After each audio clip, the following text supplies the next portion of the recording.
He rushed to the hospital, consumed by fury and wounded pride, without imagining what awaited him. But when he heard the baby's cry, the cold-hearted millionaire finally felt something he had long forgotten: love. If you enjoy stories like this, be sure to subscribe to this channel. We post daily.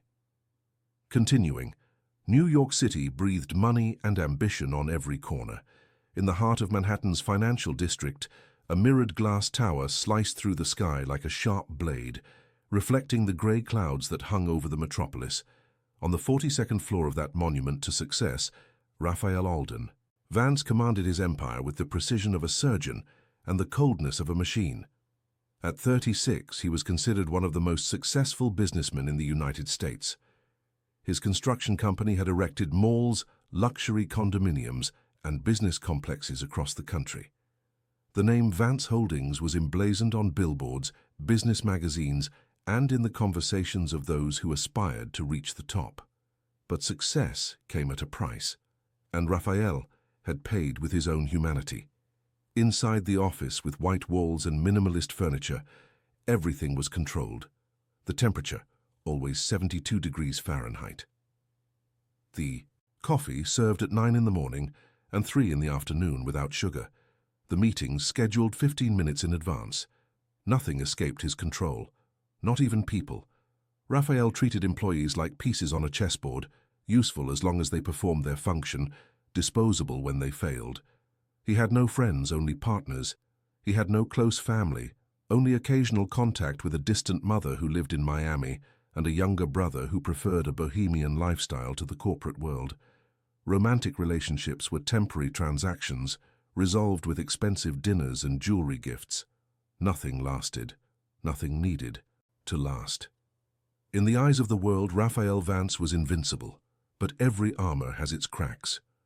On that Monday in August, when Marina Oliver crossed the building's revolving door for the first time, she didn't know she was about to shake the foundations of that glass castle.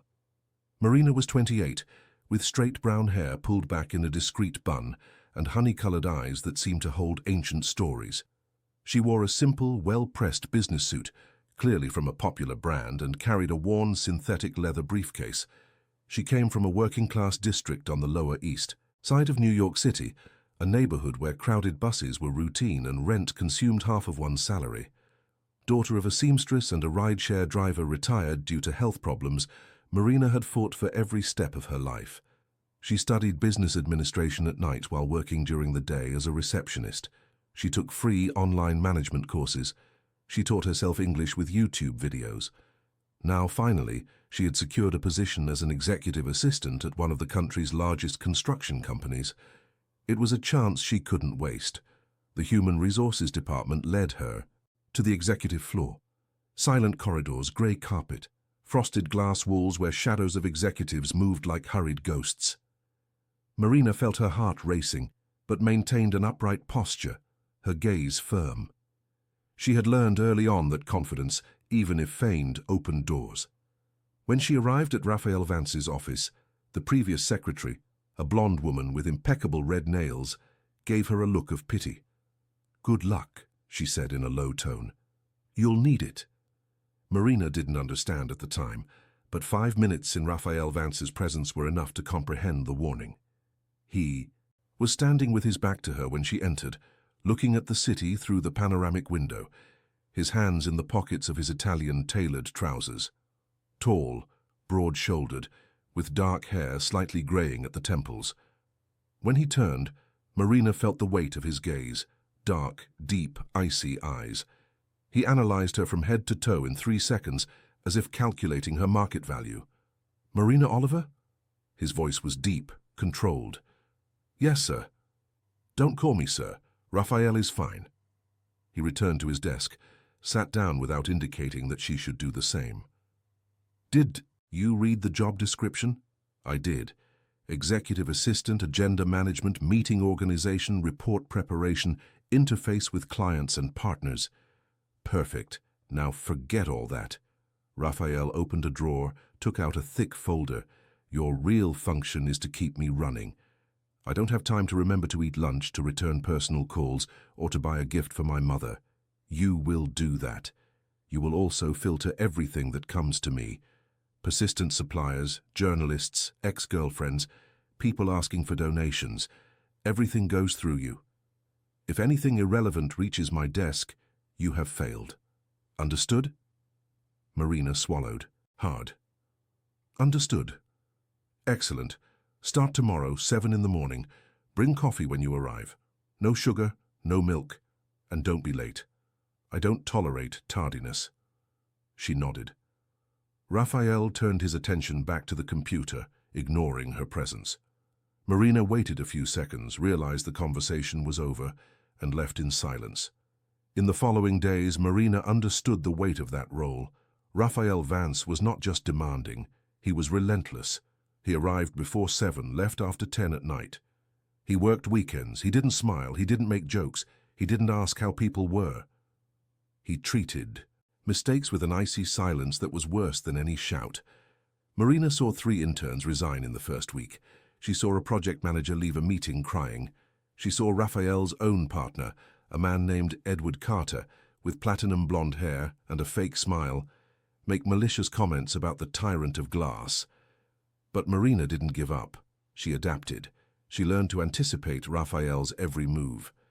She left the coffee on his desk 5 minutes before he asked for it. She organized documents in the exact order he preferred. She kept his agenda synchronized to the second. She filtered calls with surgical precision, and most importantly, she didn't take it personally. When Raphael spoke sharply, she responded professionally. When he ignored a good morning, she continued greeting him the next day. Not out of stubbornness, but because she understood something others didn't perceive. Raphael Vance wasn't cruel. He was scared. Marina recognized that kind of armor. She had grown up watching her mother hide tears behind forced smiles when money was scarce. She had seen her father pretend his back pain didn't exist to keep working. She had learned that sometimes people built walls not out of arrogance but out of survival. And Raphael had very high walls. It was on a Friday, almost a month after Marina started, that something changed. Raphael had been closeted in his office since 6 in the morning, in a tense video conference with international investors. Marina heard the raised voices through the door. When he finally emerged, it was past 3 in the afternoon, and he was pale, his tie loosened, his hands trembling slightly. Marina noticed, but didn't comment. She merely placed a glass of fresh water on his desk and returned to her own work.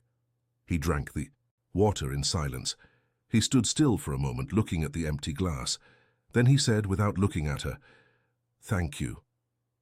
It was the first kind word in 4 weeks. Marina merely nodded and continued typing. But something had broken. Small changes began to appear. Raphael started asking if she had eaten lunch. He commented on the traffic when she arrived wet from the rain. One morning, Marina found a transit card on her desk with enough balance for 2 months. "So, you don't have to take crowded buses," Raphael said without ceremony. She didn't know if she should accept. But she did, because behind that gesture there was something bigger. There was humanity, and humanity was a dangerous thing when planted in fertile ground. Weeks passed. Marina and Raphael developed a silent routine.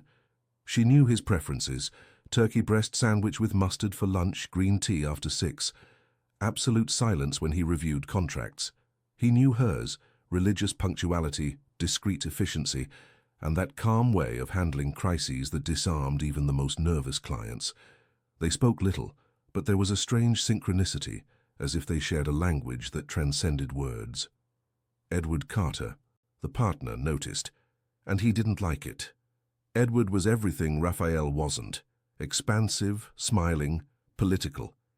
He used charm as a tool and manipulated people like a master. He harbored corrosive envy of the absolute control Raphael exercised over the company, and he saw an opportunity in Marina.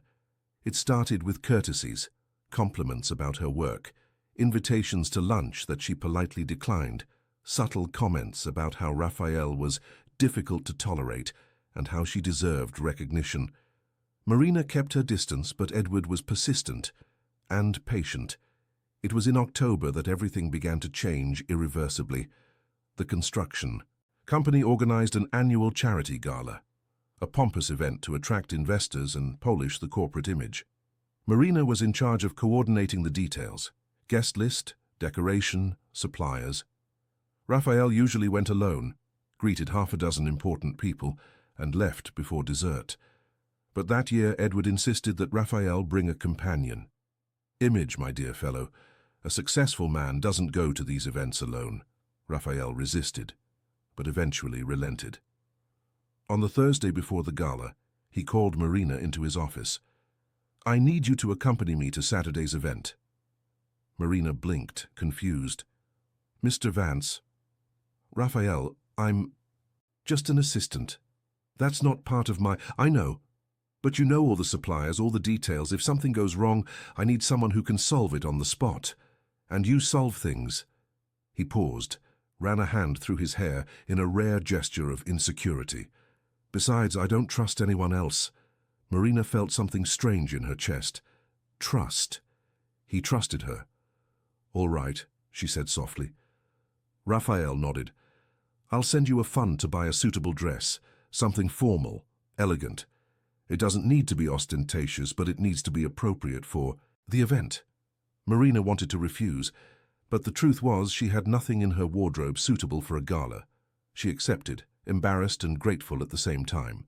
On Saturday, when Marina stepped out of the Uber in front of the Plaza Hotel in Central Park South, New York City, she felt out of place.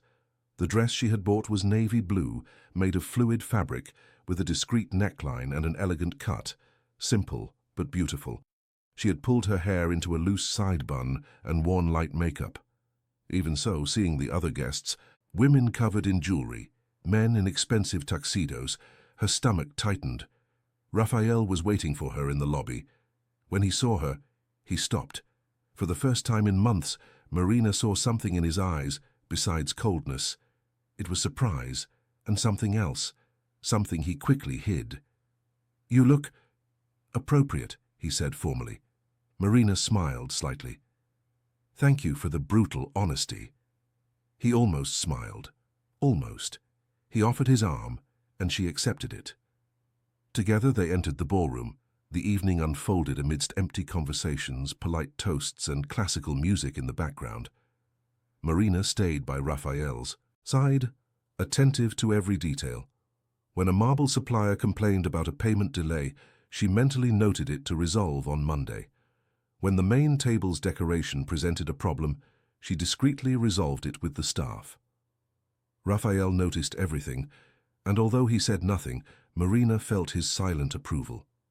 But it was when the music changed, when a soft waltz began to play and couples glided onto the dance floor, that something different happened. Raphael looked at Marina. He hesitated.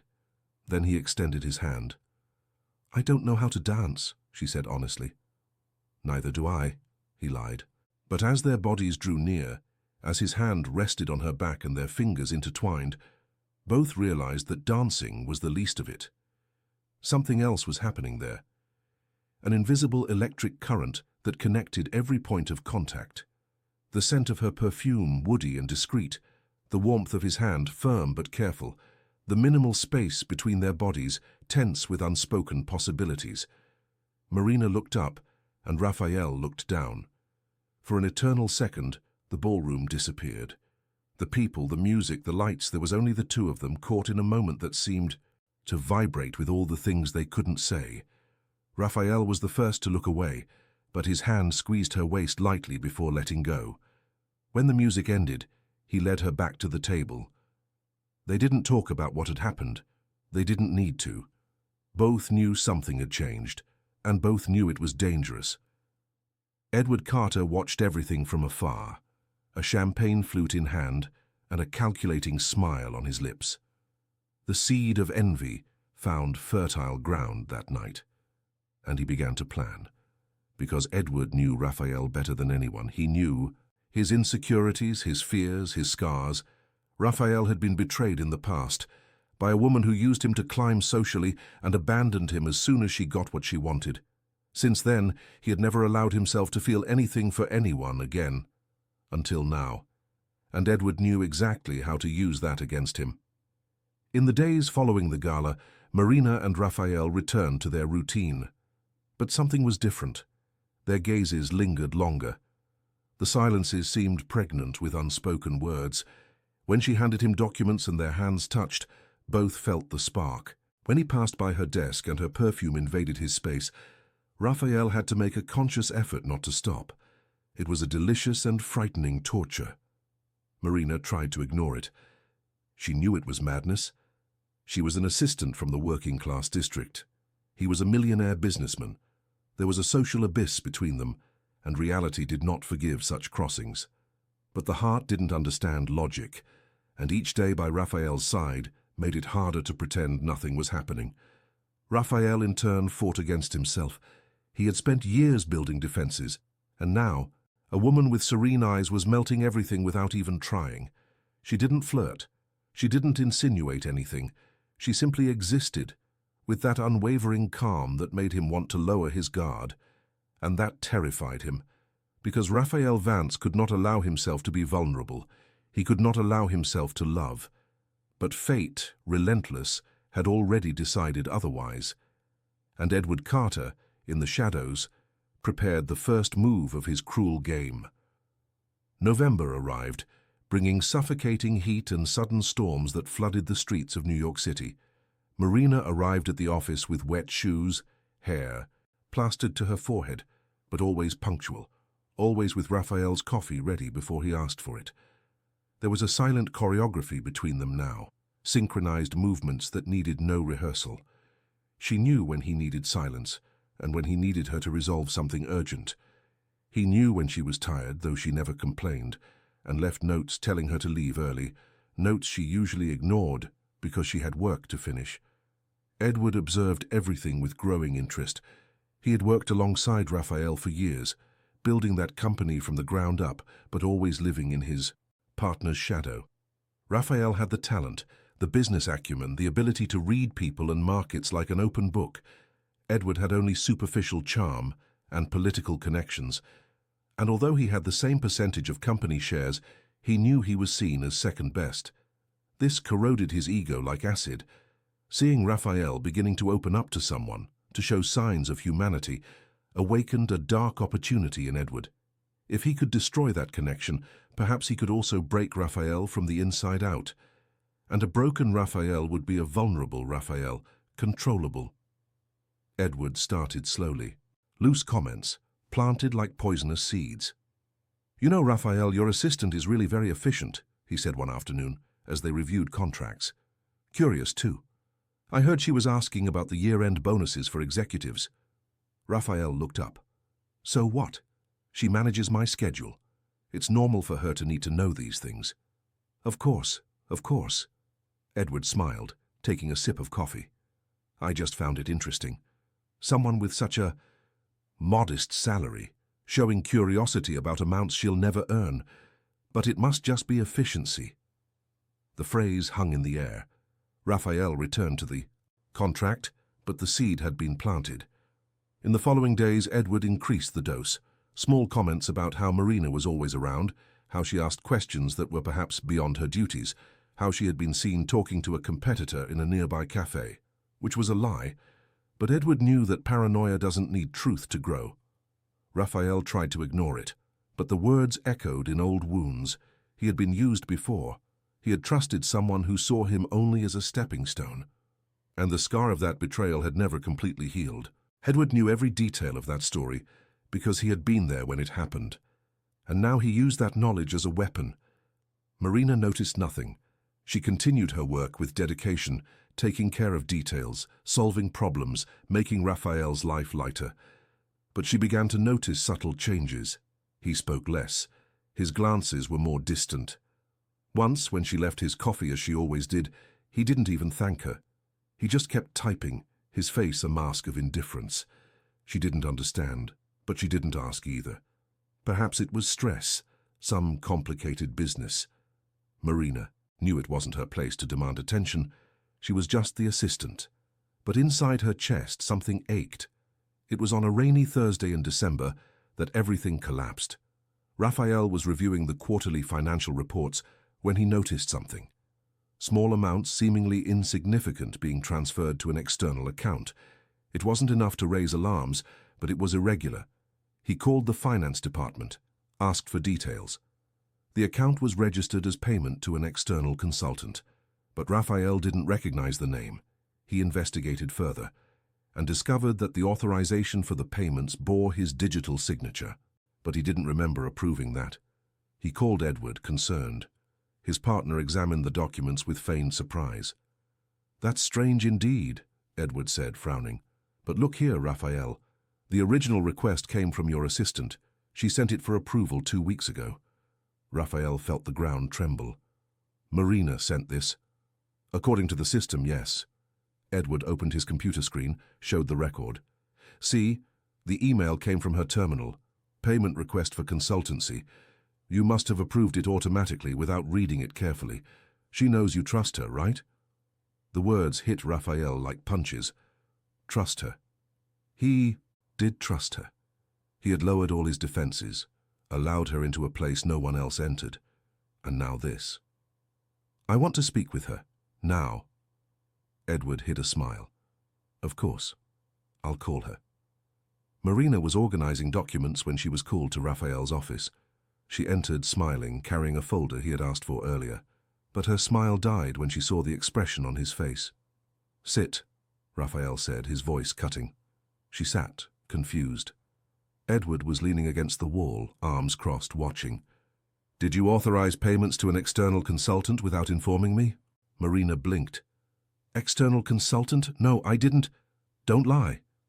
Raphael pushed the papers across the desk. "It's right here. Your email, your request." She picked up the documents, her heart pounding. She read quickly. She recognized nothing. "Raphael, I swear, I've never seen this. It wasn't me who—" "Then who was it?" His voice rose, cold and sharp. "Someone used your computer, hacked your email, or do you think I'm stupid enough to believe in coincidences?" Marina felt tears burn in her eyes. "I didn't do this. Please believe me, someone must have—" "Must have what? Used me? Through you?" Raphael stood up, his fists clenched. "I trusted you, Marina. I truly trusted you. And you did exactly what I swore I'd never let happen again." "Raphael, please, get out of my sight." His voice was pure ice. "Pack your things and leave. You're fired." The silence that followed was sepulchral. Marina looked at him, her eyes overflowing, her heart shattered. She wanted to scream, to defend herself, to say she was innocent. But she saw something worse than anger in his eyes. She saw disappointment. She saw the absolute certainty that she had betrayed him. And there was no fighting against that. She stood up slowly, her legs trembling. She looked at Edward, who averted his gaze with feigned compassion. She looked at Raphael one last time, trying to find some remnant of the connection they had built. But he had already turned away, giving her his back, looking at the city through the window. Marina left the office in silence. She gathered her few belongings, a mug, a notebook, a succulent plant she kept on her desk. She walked through the empty corridors, feeling the curious glances of the other employees. She entered the elevator. She descended, the 42 floors alone. When she stepped onto the street, the rain was falling violently. Marina didn't have an umbrella. She didn't care. She walked through the storm, drenched, her tears mixing with the water. Every step hurt, every breath burned. It wasn't the dismissal that destroyed her. It was the way he had looked at her, as if she were nothing, as if everything they had built was a lie. And inside her, without her knowing yet, a tiny life was beginning to form. Back in the office, Raphael remained motionless before the window. His hands trembled, his chest burned with an unfamiliar pain. He had done the right thing, he had to have. She had betrayed him, used his trust. It was obvious. The evidence was there. But then why did he feel as if he had just ripped out his own heart? Edward approached, placed a hand on his partner's shoulder. "I know it's difficult, Raphael, but you did what you had to do. Better to find out now than too late." Raphael nodded, mute. Edward left, closing the door slowly. And as soon as he was alone, Raphael sat in his chair, buried his face in his hands, and took a deep breath. He didn't cry. Men like him didn't cry. But the pain was there, pulsating, raw, inescapable. He had thrown away the only person who had managed to break down his walls. And now, the walls were higher than ever. The following days were a blur. Raphael plunged into work with renewed fury. Endless meetings, travel, negotiations. He hired a new assistant, an efficient but impersonal middle-aged woman. Everything returned to the cold routine of before. But something was different. The office seemed emptier. The coffee tasted like ash. Victories brought no satisfaction. Edward watched with discreet satisfaction. His plan had worked perfectly. Raphael was weakened, distracted, and distracted he made mistakes, small mistakes that Edward began to exploit, contracts signed without full review, decisions made on impulse. Slowly, Edward began to assume more control, more power, but there was one detail he hadn't foreseen. Marina did not disappear into oblivion. In the weeks following her dismissal, she tried to get back on her feet. She looked for a job, but the market was tough and the negative reference from Vance Holdings, fabricated by Edward, haunted her. She spent what savings she had. She sold the little of value she possessed. Her mother was sick, her father unemployed. Marina took odd jobs, cleaning, deliveries, anything. But exhaustion took its toll. It was in mid-January, when New York City's heat was suffocating and Marina was cleaning the floor of a community clinic on the Lower East Side, that she felt dizzy, then nausea, then the delay she could no longer ignore. In the cramped clinic bathroom, with a trembling pharmacy test in her hands, Marina saw the 2 pink lines and felt the world collapse. Pregnant. She was pregnant with Raphael Vance's child, the man who had called her a liar, who had discarded her like trash, who probably never wanted to see her again in his life. Marina locked herself in the bathroom and cried until she had no more tears. Then she dried her face, looked at herself in the mirror and made a decision. She wouldn't tell him anything. She wouldn't burden a man who hated her. She wouldn't stoop to asking for help from someone who had humiliated her. She would raise that baby alone. She would find a way. She always did. And so, with dignity as her only armor, Marina Oliver decided to disappear from Raphael Vance's life forever.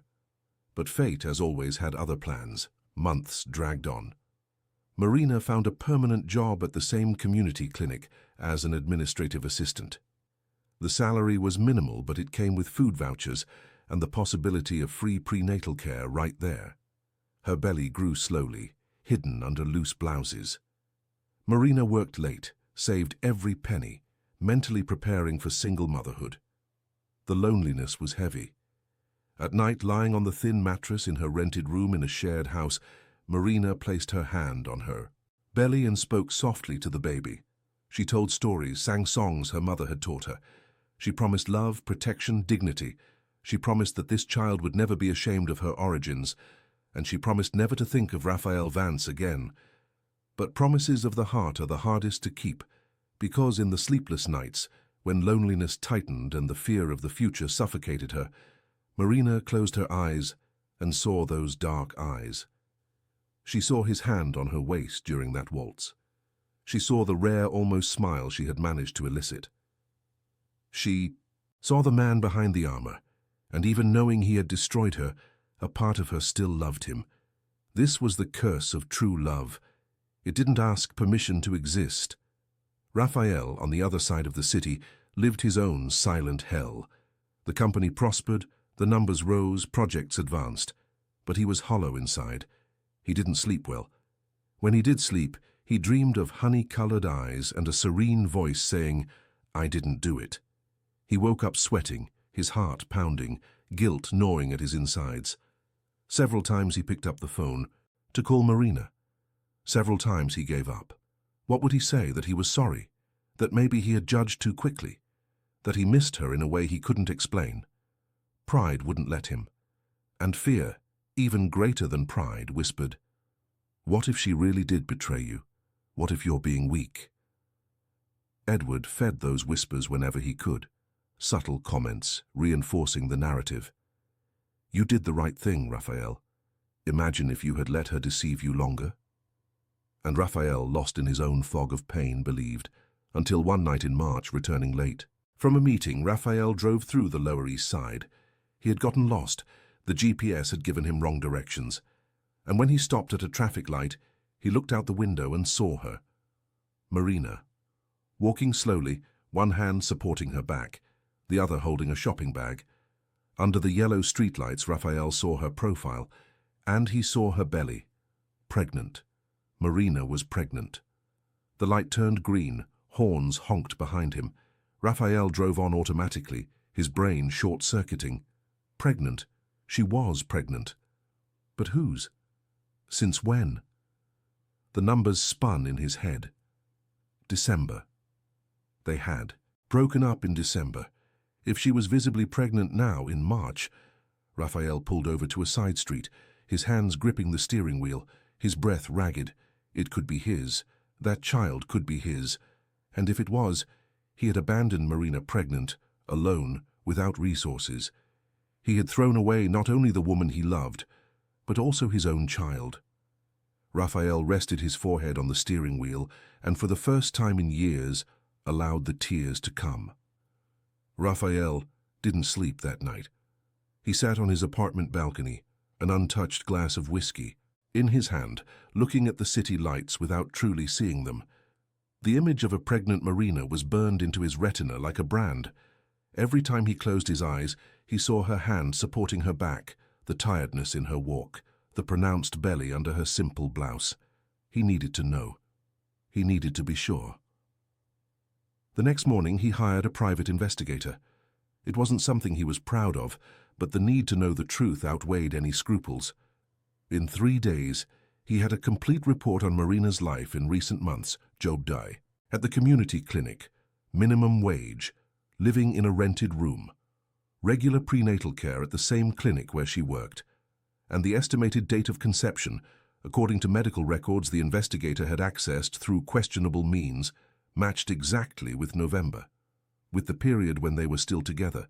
It was his. The baby was his. Raphael felt the ground disappear beneath his feet. He read the report 3 times, as if its content might change. But the reality remained brutal and undeniable. Marina was pregnant with his child, and he had called her a liar, destroyed her reputation, expelled her from his life when she was probably already carrying that child.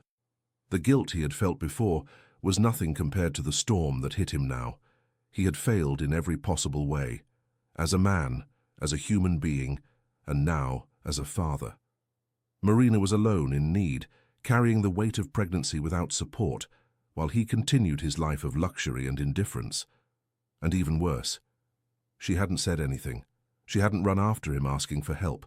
She hadn't tried to use the pregnancy as a bargaining chip. She simply moved on, with her dignity intact, even shattered. This realization hurt more than anything, because it showed Raphael the measure of the woman Marina was, and the measure of the coward he had become. He needed to do something. But what? Suddenly appear in her life, after months, after everything he had said. She would probably slam the door in his face, and she would deserve to. Raphael spent days tormented, unable to concentrate on work. Edward noticed the change, tried to probe, but Raphael kept his distance. For the first time he began to question what his partner had said. The evidence against Marina seemed so concrete at the time, but what if it had been fabricated? Distrust began to grow. One night, after everyone had left, Raphael returned to the office. He accessed the internal system, began to investigate. He looked for the records of those suspicious payments, traced the originating IPs, and he discovered something that chilled his blood. The emails had been sent from Marina's terminal, yes, but not by Marina. Someone had remotely accessed her computer, using administrator credentials, and those credentials belonged to a single person, Edward Carter. Raphael sat down heavily, the truth hitting him like a runaway train. Edward, his partner, his supposed friend. He had orchestrated everything. He had fabricated the evidence, manipulated the situation, destroyed Marina. And Raphael had fallen into the trap like an idiot. The rage he felt at that moment, was different from anything he had ever experienced. It was cold, calculated, murderous. But before dealing with Edward, he had a higher priority. He had to find Marina. He had to fix what he had broken, if indeed any fix was still possible. Raphael spent the following days planning. He couldn't just show up at the clinic where Marina worked. It would be invasive, embarrassing. He needed the right moment. And fate, ironically, delivered that moment in the cruelest possible way. It was an April dawn when Raphael's phone rang. He didn't recognize the number, almost didn't answer, but something made him take the call. "Hello? Mr. Vance?" The voice was feminine, professional, tense. "This is from Lower East Side General Hospital. Ms. Marina Oliver gave us your name as an emergency contact. Can you come urgently? There's a situation with the baby." Raphael didn't remember leaving his apartment, getting into his car, driving through the empty streets of dawn. He only remembered arriving at the hospital with his heart in his throat, running through the corridors, desperately looking for someone to tell him what was happening. A nurse led him to a room. "The patient went into premature labor. We are trying to stabilize her, but the situation is delicate. The baby is in distress." Raphael felt his legs tremble. Is Marina okay?" "We are doing everything we can." He was left in an empty waiting room with plastic chairs and the smell of disinfectant. He sat down, buried his face in his hands, and for the second time in a few days he cried. He cried from fear, from guilt, from despair. He cried for Marina, for that child he didn't yet know, for everything he had destroyed with his own hands. The hours dragged on like decades. Raphael paced back and forth, unable to stay still. Every time someone passed through the corridor, he stood up, hopefully. But they were always other emergencies, other families. Until finally, as the sun began to rise orange over the city, a doctor appeared. He was tired, but smiled slightly. "Mr. Vance, the surgery was successful. An emergency C-section was necessary, but the mother is stable. And your daughter is in the neonatal ICU. She's tiny, born at only 32 weeks, but she's fighting. Would you like to meet her?" Daughter? He had a daughter. Raphael followed the doctor in a trance. He washed his hands, put on sterile clothing, entered the neonatal ICU. And there, in an incubator surrounded by wires and monitors, she was. Tiny. Fragile. Perfect. Her skin was pink and translucent, so delicate it seemed it could tear at a touch. Her tiny eyes were closed, her hands the size of coins, her feet smaller than Raphael's thumb. A pink cap covered her small head. She was breathing with the help of machines, her tiny chest rising and falling in a fragile rhythm. And then she cried. It was a low sound, a weak mewl like a frightened kitten. But for Raphael, it was as if the entire universe concentrated on that cry. Every fiber of his being responded to that sound. Something ancient, primordial, erupted within him. All defenses, all walls, all coldness, everything shattered in a second. Raphael rested his hand on the incubator glass, his eyes overflowing. "My daughter," he whispered, his voice broken. "My little daughter." A nurse approached gently. "She's strong. She'll be fine. Would you like to touch her?" Raphael nodded, mute. The nurse opened a side port on the incubator, guided his huge hand inside. With infinite care, Raphael touched his daughter's tiny hand. She was so small that his hand completely engulfed that little being. Her tiny fingers closed around his index finger, grasping with surprising strength. And Raphael collapsed. He fell to his knees right there beside the incubator, holding that impossible little hand, and cried as he hadn't cried since childhood. He cried for everything he had lost, for everything he had wasted, for all the coldness he had cultivated as if it were strength. He cried because there, in that tiny hand, was everything that truly mattered. And he had almost lost it all due to pride and stupidity. He didn't know how long he stayed there, but when he finally got up he was a different man.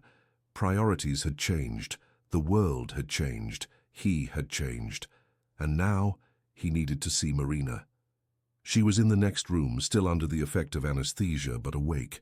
Pale, exhausted with deep dark circles under her eyes, but awake. When Raphael entered, she turned her face, tried to pull away, but she had no strength. "Marina." His voice was low, broken. "Please, listen to me." "Get out of here," she said, her eyes closed. "You don't have the right—" I know I don't, but please." Raphael approached slowly, as if dealing with a frightened animal. "I saw our daughter. She's perfect." Marina opened her eyes, and Raphael saw the pain there. Pain he had caused. "You didn't want to know. I wasn't going to force you into anything." "I know. And that shows the measure of the person you are, and how small I was." Raphael pulled up a chair, sat beside the bed. His hands trembled. "Marina, I messed everything up. I messed it up in a way I don't know if it can be fixed. But I need you to know the truth." And then he told her. About Edward, about the manipulation, about the fabricated evidence, about how he had been blind, stupid, cowardly, about how he had let fear and pride command his actions, about how he had destroyed the best thing that had ever happened in his life. Marina listened in silence, tears streaming down her face. When he finished, she remained quiet for a long time. "You called me a liar," she finally said, her voice hoarse. "You humiliated me in front of Edward. You threw me away like trash, and I was pregnant, Raphael, pregnant and alone, and you didn't even blink." "I know, and I will carry that for the rest of my life." "It's not about carrying, it's about trusting. You didn't trust me. At the first difficulty, at the first suspicion, you believed the worst. How can I believe you won't do it again?" It was the right question, and Raphael had no easy answer. He only had the truth. "You can't," he said honestly. "There's no way I can promise I'll be perfect. I'll make mistakes. I'll stumble. I'll be afraid. But the difference is that now I know the price of letting fear command, and I don't want to pay that price again." He looked into her eyes, all vulnerability exposed. "I love you, Marina. I think I always have. And I'm so afraid of it that I preferred to destroy everything rather than risk being destroyed first. But I saw our daughter there, tiny, fighting to live, and I realized that true courage is not never feeling fear. It's feeling fear and choosing to love anyway." Marina closed her eyes, new tears streaming. "I can't do this now, Raphael. I can't forgive you so quickly. It hurts too much." "I know. I'm not asking for forgiveness. I'm asking for a chance to prove I've changed. A chance to be the father our daughter deserves. And if you allow it, a chance to be the man you deserve." "What if I say no?" Raphael took a deep breath. "Then I will respect that. But I will be here. For her. Always. And for you, if you need anything. Anything at all. Money, support, whatever. No conditions. No demands. Because it's the least I owe." Marina opened her eyes, studied his face. She saw sincerity there. She saw true remorse. But she also saw wounds that still bled. "I need time," she finally said. "You have all the time in the world." And then, because he needed to ask, because he needed to know, "What will you call her?" Marina looked at the ceiling, a sad half-smile on her lips. "Helena. I was going to call her Helena. It's beautiful. It was my grandmother's name, the strongest woman I knew. Then she will honor the name." They remained in silence for a while. It wasn't comfortable, but it was honest. And honesty, however painful, was the only possible path forward from there. When Raphael left the room, the sun was already high. He returned to the neonatal ICU, stayed there watching Helena for hours.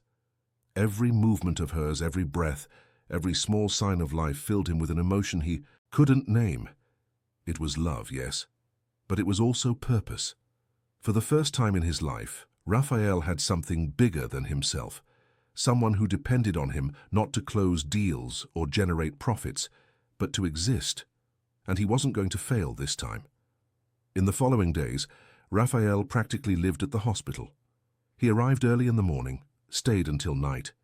He learned to change tiny diapers, to hold Helena with extreme care during kangaroo care, to recognize every beep of the monitors. Marina, still recovering from the C-section, watched from afar. She didn't talk, Much with him, but she didn't send him away. It was a start.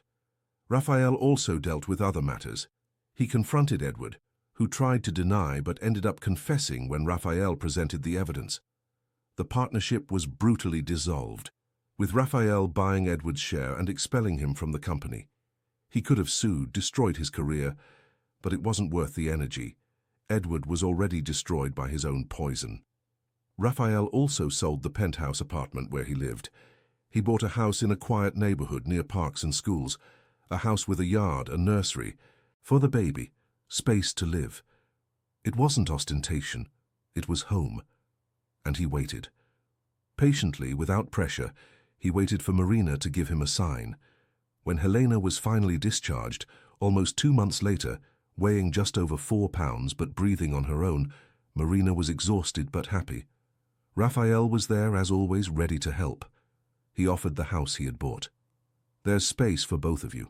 Separate rooms, no strings attached. Just so you don't have to go back to that rented room. Marina hesitated, but she looked at Helena, still so fragile, and thought of the practicality. It would be better for her daughter. For now, she said, just until I get organized. For as long as you need. And so Marina and Helena moved into Raphael's house. It was strange, uncomfortable, full of unresolved tensions, but it was also necessary. And gradually, very gradually, something began to change. The first few months were a delicate dance of boundaries and care. Marina occupied the master bedroom with Helena, while Raphael stayed in the guest room across the hall. They established routines, shifts for caring for the baby, respected spaces. They talked only about practical matters. Diapers, bottles, doctor's appointments.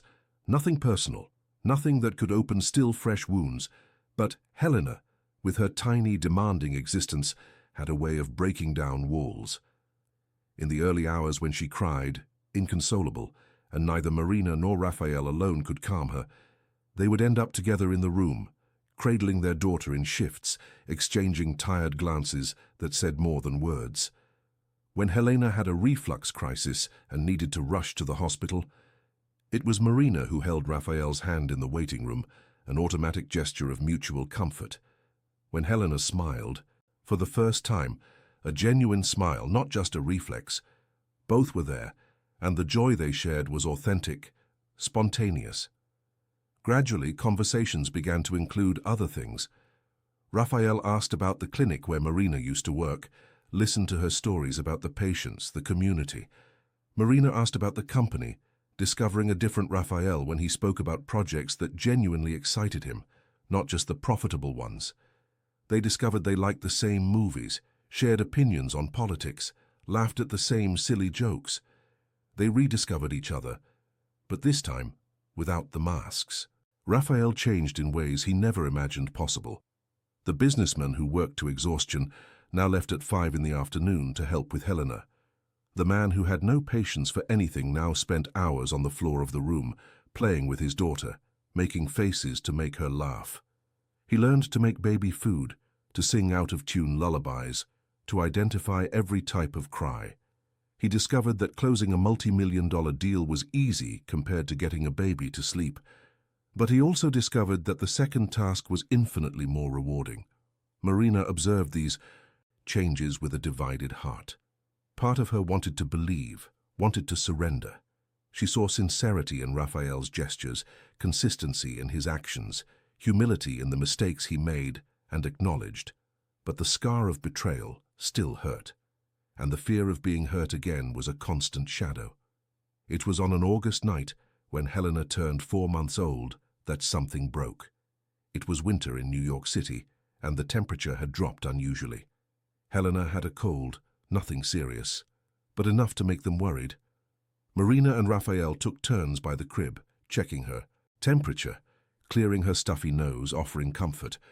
Around 3 in the morning, exhausted, they ended up falling asleep together in the armchair in the room, Marina leaning on Raphael's shoulder, he with his arm around her, both watching Helena sleep. When Marina woke up, the sun was already rising. It took her a few seconds to realize where she was, nestled against Raphael, warmed by him, protected. And for the first time in months, she felt truly safe, Not just physically, but emotionally. Raphael was breathing deeply, still asleep, and Marina realized he looked different this way. Younger, lighter. Without the defenses he used as armor. She slowly pulled away without waking him. She went to the kitchen to make coffee, needing to process the whirlwind of emotions. But when Raphael appeared half an hour later, disheveled and with dark circles under his eyes, she couldn't hold back the words. "Thank you," Marina said, her back to him, stirring sugar into her coffee. "For what?" "For being here. For not giving up. For trying." Raphael approached slowly, keeping a safe distance. "It's not a sacrifice, Marina. It's where I want to be." She turned, her eyes shining. "I spent months so afraid to let you in again, afraid you'd hurt me, afraid that everything would be temporary, that one day you'd get tired of playing family and go back to your old life. It's not a game. It never was. I know. I'm seeing it. And it's terrifying because I still love you, Raphael. Even after everything, even with all the scars, I love you. And I don't know if that makes me strong or foolish." Raphael closed his eyes, took a deep breath. When he opened them, there were tears there. "It makes you human and brave, and much more generous than I deserve." He took a step forward, extended his hand. "I can't go back in time and fix what I did. I can't erase the pain, but I can promise that I will spend the rest of my life trying to be the man you and Helena deserve. I won't be perfect, I'll stumble, I'll make mistakes, but I'll be here, always fighting for us. If you let me." Marina looked at that outstretched hand. She saw the invisible scars, the imperfections, the vulnerability. She saw a man who had been broken and was trying to rebuild himself. And she saw love. Imperfect, wounded, but true love. She took his hand. "Let's go slowly," she said, her voice choked. "One day at a time, proving this is real." "One day at a time," Raphael repeated, pulling her into a careful embrace. And there, in the simple kitchen of a house that was becoming a home, with Helena's morning cry echoing from the bedroom, Raphael and Marina began to rebuild what had been destroyed. Brick by brick, word by word, gesture by gesture. The months that followed were of discoveries and rediscoveries. They went for walks, in the park with Helena in her stroller, like a normal family. They had dinner together, sharing household chores naturally. They watched movies late at night, when Helena finally slept, dozing intertwined on the sofa. They laughed at inside jokes, created new memories, built a solid foundation. Raphael returned to therapy, something he had abandoned years ago. He worked through his abandonment issues, his fear of vulnerability, his destructive patterns. Marina also went to therapy, processing the trauma of rejection, learning to trust again. They grew separately, but they also grew together. Helena developed quickly. At 6 months, she sat, up alone. At 8, she crawled around the house, investigating everything with infinite curiosity. At 10 months, she took her first wobbly steps, and Marina and Raphael cried with pride. Each milestone was a victory, not just for Helena, but for the three of them as a family. Raphael drastically reduced his working hours. He promoted competent people, delegated responsibilities, transformed Vance Holdings into a less centralized and more human company. He implemented extended paternity leave, on-site daycare, flexible hours. He used his own journey as an example. If the CEO can leave at 5 to bathe his daughter, so can you, he told employees. Marina went back to school, with Raphael's support, not financial, which she still resisted accepting completely, but emotional and logistical. She resumed her plans to pursue a postgraduate degree. She wanted to work with community clinic management, bringing administrative efficiency to places that needed it, but lacked resources. Raphael helped with Helena during Marina's study hours, proud to see her pursue her dreams. They rebuilt themselves as individuals and as a couple. Their first kiss happened on a spring night, almost a year after they had started living together. Helena was sleeping, the house silent, and they were on the porch, sharing a bottle of wine, talking about future plans. At some point, their gazes lingered. Raphael raised his hand, gently brushed a strand of hair from Marina's face with infinite delicacy. "May I?" he asked, respectful even in his desire. Marina nodded, her heart pounding. The kiss was slow, tender, laden with months of restraint and rebuilding. It didn't have the wild urgency of the past. It had something better. It had certainty. It had conscious choice. It had mature love. When they separated, both were crying. "I love you," Raphael said, his forehead resting on hers. "I love you in a way I didn't know was possible, in a way that scares me and completes me at the same time." "I love you too," Marina replied, "and I will choose to love you every day, even on the difficult days, especially on the difficult days. Promise?" "I promise." From then on, the relationship evolved naturally, without haste, but without breaks. Romantic dinners became routine, stolen kisses between diaper changes, deep conversations about past, present, and future. Sex, when it happened, was different, not just physical, but emotional, a complete surrender neither of them had experienced before. Raphael proposed to Marina on an ordinary Saturday, without pomp or elaborate ceremony. They were in the park, Helena running among pigeons, laughing loudly. Marina was sitting on a bench, her face illuminated by the autumn sun, and Raphael simply knew that was the moment. He knelt on the grass without a ring. He had deliberately forgotten it, because he knew Marina wouldn't care about expensive symbolism, took her hand and said, "Marry me, not because it's expected or because we have a daughter or because it makes sense, but because I wake up every day choosing to love you, and I want to do that for the rest of my life. Officially, publicly, eternally." Marina laughed, crying. "You forgot the ring." "Yeah. I thought you wouldn't care about those things." "I don't. But I'm going to tease you about it for the next 50 years. Do you accept?" "I accept." Helena chose that moment to run to them, her hair flying, her face flushed, and hug their legs, shouting, "Mommy, Daddy," with the imperfect pronunciation of an 18-month-old. And they lifted her together, the three of them embracing, laughing, and crying at the same time. The wedding was simple on a Saturday afternoon, in the same park where Raphael had proposed to Marina. No pomp, no ostentation, just the people who truly mattered. Marina's family, a few true friends, employees who had become family. Helena was the flower girl, clumsy and adorable, throwing flower petals in the wrong direction and making everyone laugh. When it was time for the vows, Raphael held Marina's hands and spoke from the heart. "I spent most of my life believing that success meant control. Controlling numbers, people, emotions. I built a fortress around my heart and thought that made me strong. You taught me that true strength lies in allowing yourself to be vulnerable, in loving even with fear, in rebuilding yourself after breaking." His voice faltered, but he continued. "You gave me Helena. But more than that, you gave me the chance to be human again, to feel, to live. And I promise to spend every day of the rest of my life honoring that gift. Loving you on the easy days and the difficult ones, choosing you always, being worthy of you and our daughter." Marina wiped her tears, took a deep breath and spoke. "I spent a long time thinking that dignity meant never needing anyone, that strength was doing everything alone. You taught me that asking for help is not weakness, that trusting again after being hurt is the greatest courage, that true love is not about never making mistakes, but about choosing to stay even when it's difficult." She squeezed his hands.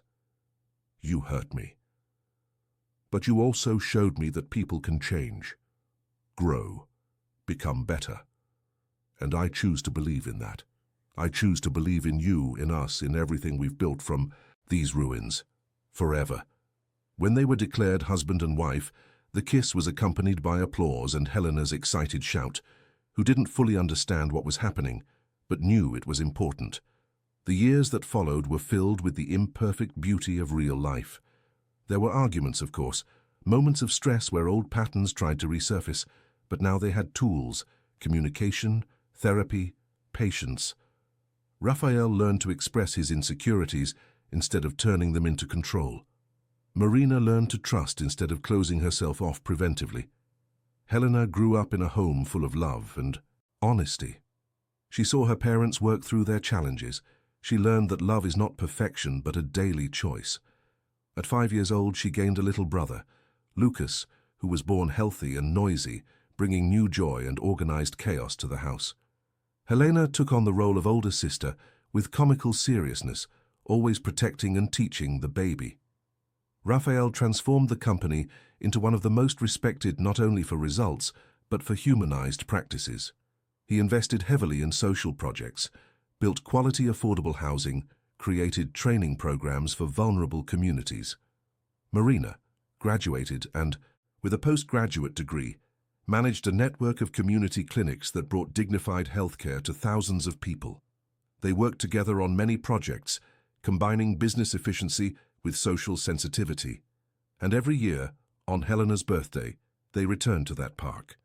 They sat on the same bench, their daughter running across the lawn, and remembered everything they had overcome to get there. On one of those afternoons, Helena, already 7 years old, and Lucas too, Marina rested her head on Raphael's shoulder and said, "Do you remember that night, when you first saw her in the incubator?" "I'll never forget," Raphael replied, his voice soft. "Her cry. It was like it broke everything I was and remade me from scratch. It was the cry that saved you. It was the cry that saved us." Raphael kissed the top of her head. "You know what I realized? We talk a lot about cold hearts, about barriers, about coldness, but the truth is there's no truly frozen heart. There's only fear so great that we pretend to be dead inside. Until something happens, a cry, a look, a love impossible to ignore, and we realize we've always been alive. We just needed the right thing to melt the defenses." Marina smiled. "How profound, Mr. Vance. I learned from a wise woman who didn't give up on me when I had already given up on myself." Helena ran to them at that moment, her hair flying, her face flushed. "Daddy! Mommy! Look at Lucas, he's trying to eat grass again." Raphael and Marina jumped up, running to their youngest son, who was indeed trying to sample the local vegetation. They picked up the boy, wiped his mouth, laughed at the absurd situation. Helena stood on tiptoes, demanding attention. "I told him not to do that, but he doesn't listen. Babies are difficult." "They are," Marina agreed, hiding a smile. "But we love them anyway." "Because that's what love is," Raphael completed, gathering the four of them in a collective hug. "It's not about perfection. It's about choosing to stay."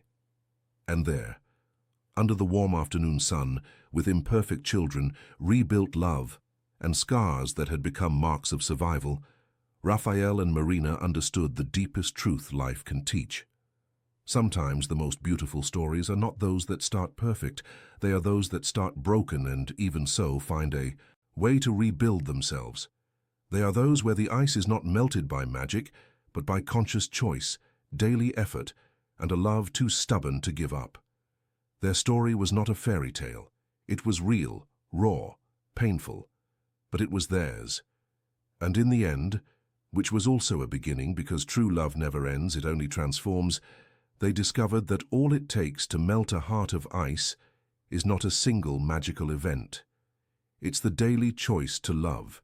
It's the courage to allow yourself to be vulnerable.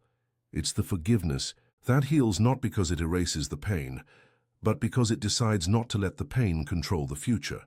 And yes, sometimes all it takes is a baby's cry to remember that, beneath all our defenses, we are human, frightened, imperfect, but capable of immense love if we have the courage to try.